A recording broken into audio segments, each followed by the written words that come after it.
Welcome to the Turtleshell Therapy Institute, a podcast made to help you learn how to feel more comfortable inside and outside of your shell. Hello, and welcome back to the Institute. I'm your host, James Nee Hundley. Today, we're going to be talking about our relationships with emotions, states of being, feelings, body sensations. I'll explain the difference between all of those in a little bit. But just our relationship with all of those and how our attachment style can influence those and how we can work with it. So the difference between emotions, feelings, states of being, there's different terms depending on different therapy modalities, different theories of study. Emotions are really, they fall into that spectrum of those 5 base emotions that we were talking about from the Atlas of Emotions: anger, sadness, joy, disgust, and fear. And then all the other emotions are all part of the spectrum, and that can vary from culture to culture. When I'm saying feelings, now sometimes people will use emotions and feelings interchangeably, but feelings are really more like, I guess a little bit more like states of being when I'm talking about that. So like feeling calm, that state of being, feeling calm, feeling relaxed. That's what I'm meaning when I'm talking about feelings. So I'm going to be talking about all of those together today because our relationship with those different emotions and feelings can really impact our day-to-day, how we see ourselves. It's informed by those blueprints that I've been talking about, with that attachment helps create, how we connect with others, how we connect with ourselves, how we even soothe ourselves, or how we respond to ourselves when we have different emotions or different feelings, and how we respond to others when they're having those feelings or those emotions. So in the guided journal that I wrote, the Attachment Theory Journal, early on, around page 7 in that first section, when I'm explaining attachment and helping you understand what your attachment style might be, one of the prompts early on in the book has you do this, reflect on your relationship with different emotions and different feelings. And that's to help you really understand, how do I feel about these feelings? What are the associations I have tied? Help the reader reflect on, where did I learn that? Where does that come from? Not trying to judge it or see it as right or wrong. We're not really going there with it. We're just being curious. When I think of this emotion, why do I have these other feelings come up around it? Does it feel unsafe, or does it feel safe? It's also good to reflect on things that are positive. If emotions are feeling safe and valid, it's actually can be helpful to reflect on, why does this feel valid versus maybe this other time, and help figure out the differences there.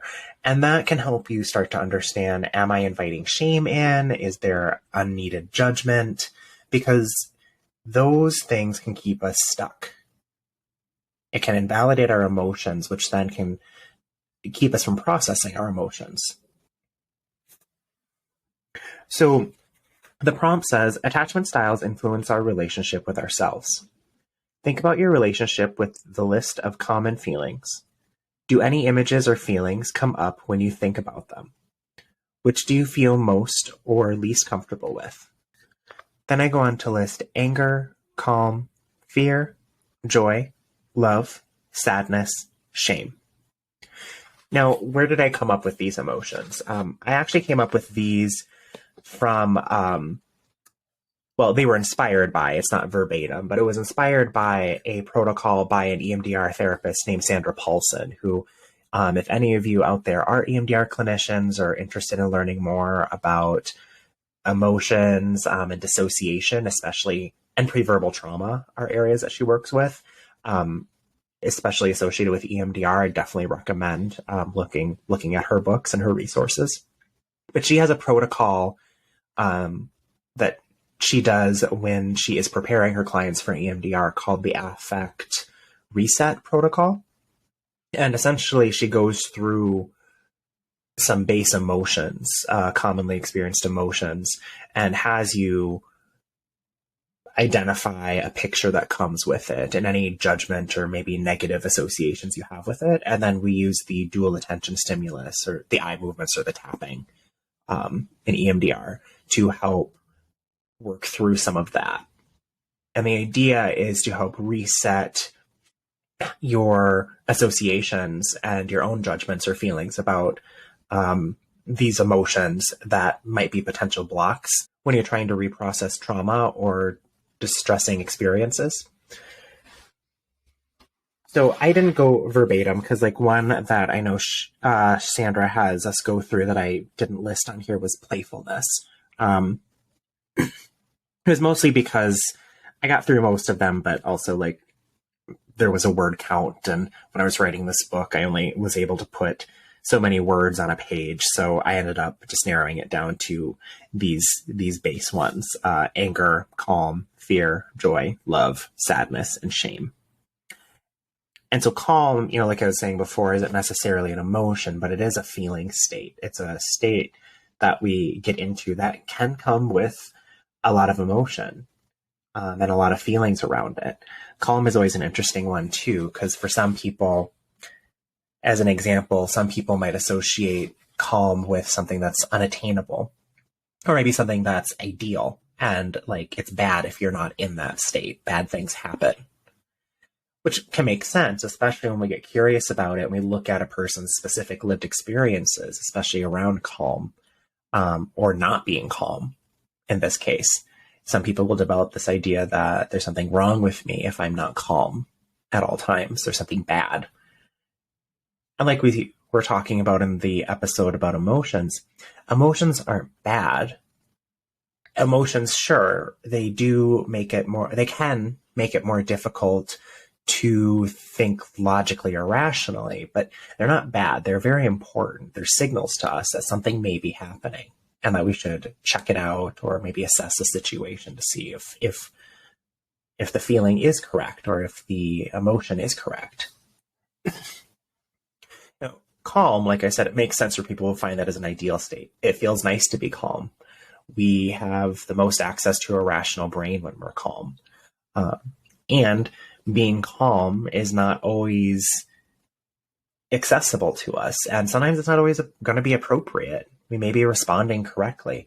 Calm can also look a lot of different ways, which goes more to my point about the association. Some people, when they think of a calm person, they think of somebody who's very non-reactive, very stoic, maybe, just doesn't show a lot of emotion, seems very even, which may be correct, but like being calm in a crisis situation can look very different. Because it might be kind of odd if we're in a crisis situation or an emergency situation and you're just sitting there and just completely unbothered and stoic through the whole situation. I mean, maybe that's not always inappropriate, but calm in a crisis situation may look more like quick decision making, but also being able to try and think clearly and think through a situation efficiently enough, which honestly we can attain easier if we don't have all the pressure of being this idea of perfectly calm all the time, just completely unbothered and non-reactive. So that's just one example of calm. What are your associations when you hear me talking about calm? Did anything I say resonate with you? Do you have a completely different experience? It's all valid. Just the point of this exercise is to understand your relationship with these emotions. And by relationship with the emotions, what are your associations with it? Are you allowed to have these emotions? What do you think of yourself or think of other people who experience these emotions or these feelings? Is it okay to have them?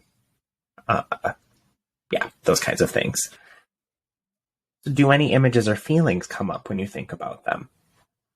That's another one too that is important. Are there immediate images? There may not be. We all think differently.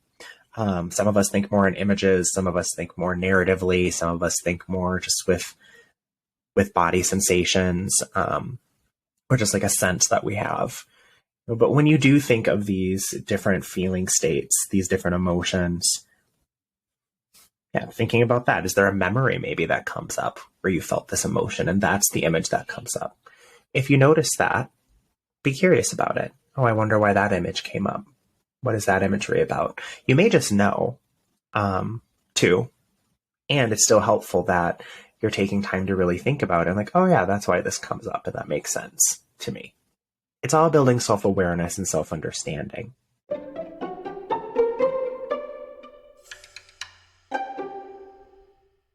Now, how do attachment styles influence this?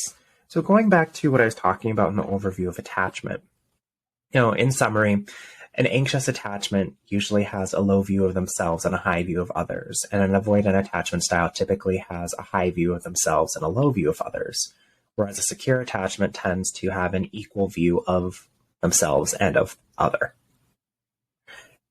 So what does that mean? With an anxious attachment, the low view of self would equate to something like, I am not worthy of love. I'm not worthy of affection and acceptance. Just by being me, I have to do things. So, they have to work for it. But other people usually are. And that can build a sense of resentment or just even more self-shame. It builds up a lot of anxiety within the person. Whereas the avoidant, the high view of self, it's more inflated as a protective measure. Not always. I know a lot of people who have avoidant attachment styles who do live with a lot of shame. And some people might even say that person might be anxious avoidant, but I think people who are avoidant do live with a lot of shame and then can have this sort of almost inflated ego or inflated, almost arrogance, like a faux confidence. Or sometimes that can just be an act and they're very aware of the self-shame, or they have dismissed the self-shame and have detached from it. And that's where that inflated ego can come in. And then in order to survive that, find themselves above people because they've learned that people won't meet their needs and that it's sort of a waste of time and energy for them to look for it. So we're going to look down on other people. That's a really sloppy kind of summary of those two, but I would encourage you to listen to my attachment overview episode. And in future episodes, we're going to be talking more in depth about anxious attachment and avoidant attachment in the coming months. So secure attachment looks at it more as we're both valid, we're both equal. And I know my boundaries and my emotions are valid just as much as yours are. And a lot of times with that, then there can be space for the emotions. We can validate other emotions without agreeing with them too. The emotion may be they're really upset with you that you did something. It doesn't mean that what you did was wrong, but it's valid that they feel upset about it. They didn't like it. And depending on what it is, it may not have necessarily been a completely inappropriate thing. I think a lot if I think a lot with kids, for example, it's time to go to bed. They're absolutely allowed to be upset and frustrated that it's time to go to bed. And it doesn't mean you did anything wrong. It doesn't change the fact that it is time to go to bed. And part of being a responsible parent is making sure that the kid gets enough rest and that they have a routine that helps them go into that rest. So how attachment influences our relationship with emotions, just based on those descriptions I gave, you might be able to see how even the idea of calm may not feel safe, especially for somebody who has an insecure attachment style, anxious or avoidant or disorganized. Calm may feel very, something's going to happen. Kind of like a calm before the storm, but not in a positive way, more of the other shoe is going to drop kind of way.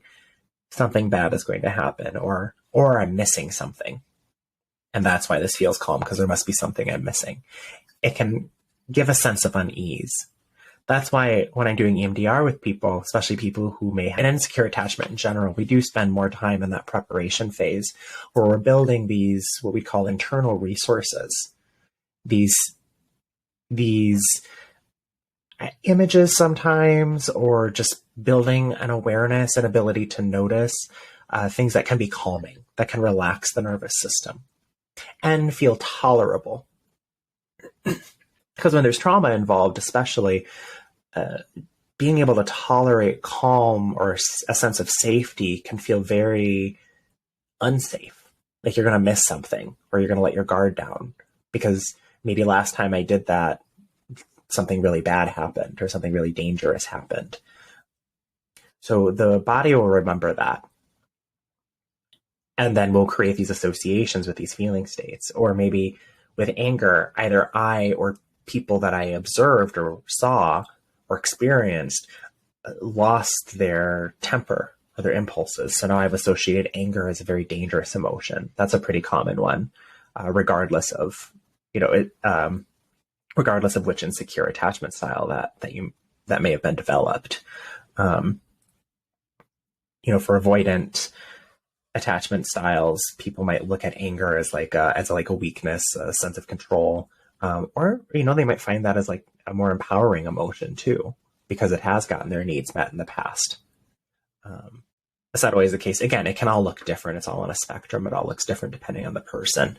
You don't just have to stick with the emotions that I have in the book. You can, or any of the feeling states in the book. You can think of the whole spectrum. I'd encourage you to think of emotions that you feel frequently, or emotions that you wish you felt more of, and trying this practice with them. Sitting with them, what associations do I have of these emotions? Do they feel like they are good emotions or bad emotions? Because a lot of us will place a good or a bad, positive or negative on emotions, when really emotions are just, again, they're just signals, or they're just states of being that we're in that time, usually elicited by something that's going on, but not always necessarily the thing that we think that it is. A lot of times, if we go deeper, our anxiety or our anger, or even our calm, even our joy, sometimes we get curious about it, it may not necessarily be what we thought.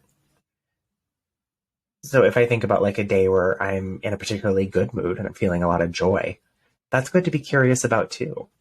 I like that feeling. What about this day is bringing it up? And we don't need to overthink it, because then we're just spinning our wheels, and then we're trying to like find a formula or recreate something, which it's not bad to try to recreate something, but if it's also important that while we're reflecting, or you need to know that we don't come out of the enjoyment. So I'll enjoy the day, and then maybe at the end of the day kind of reflect on what made the day good. I was well rested. That was part of it. I felt like I had more space to do things. It was a sunny day. I know for me, I have a strong association when I smell the spring air, that puts me in a really good mood for different reasons throughout my life. The spring smell just always has good association. Same with the fall, autumn smell.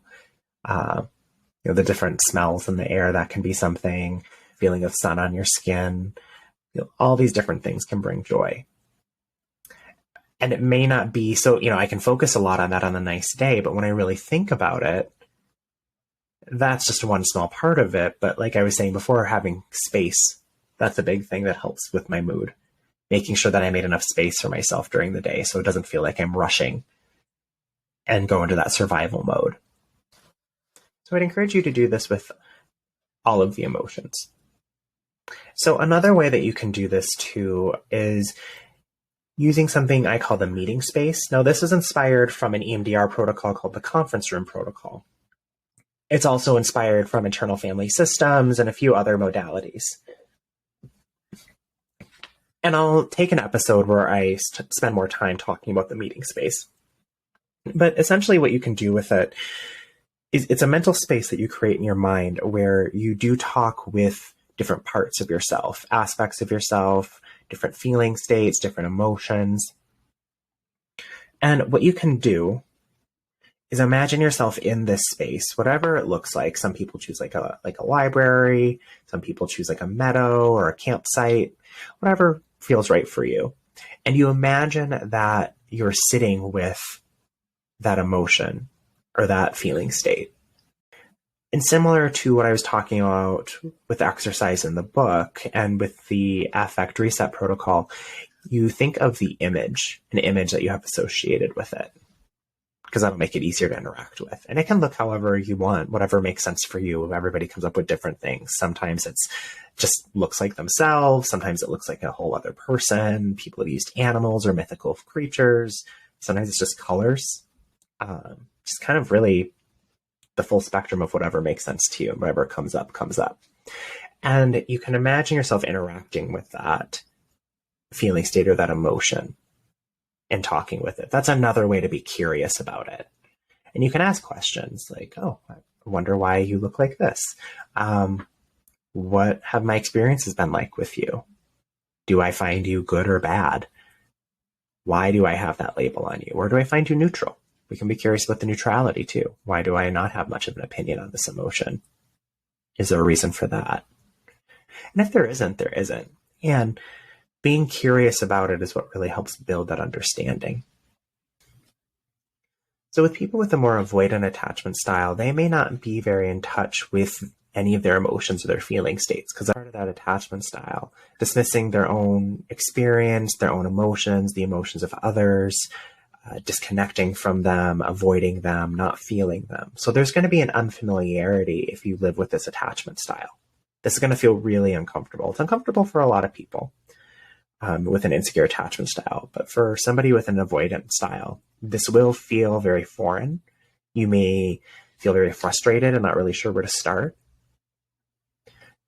So that's why I was offering those first few exercises, either just using my journal with the prompts, maybe don't, use an EMDR therapist if you're going to actually do the affect reset protocol, but, going to a therapist and exploring those emotions and however they feel comfortable or are trained to do so, which you can use with my book or even with the meeting space exercise I was just talking about, thinking of imagery. What comes to mind when I think of this? Or if you're not, if imagery isn't really the way you think, thinking of the body sensation. Why does my body feel this way? I mean, I would encourage you to do both, an image and body somatic sensations if you notice both, but whatever makes the most sense for you. And being curious about that. All of these are just avenues to be curious about it and try to better understand your relationship with this feeling to help better understand yourself. And then with that information, you can change it if you'd like to, or maybe you do find it adaptive and helpful and I don't really want to change this, or I just want to change parts of it or aspects of it. So with anxious attachment, the relationship typically with emotions is a lot more tumultuous. Usually there is a dislike of emotions, I feel out of control with emotions, which avoidant attachment can also bring that on too. I feel out of control when I'm feeling emotions, but that's why I detach from them. When you develop an anxious attachment style, you don't really know how to contain or detach from emotions. You just feel them, and it can be very overwhelming, which can create a lot of negative associations with the full spectrum of feelings, even the positive ones. It can make those feel unattainable.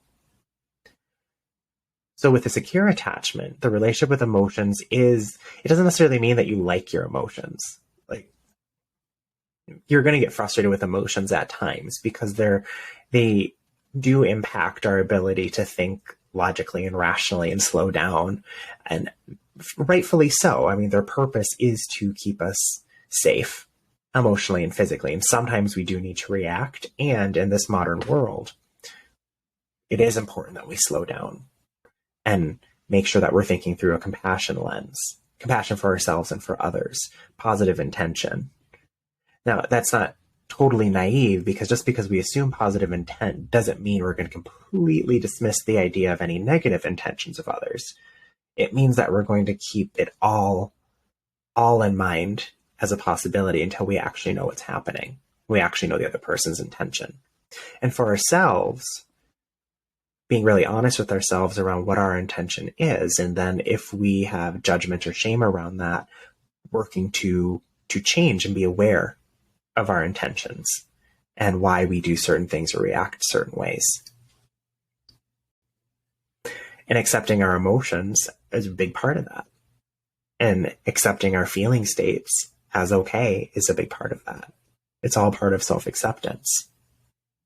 And that makes it easier for us to not be completely controlled or driven by our emotions.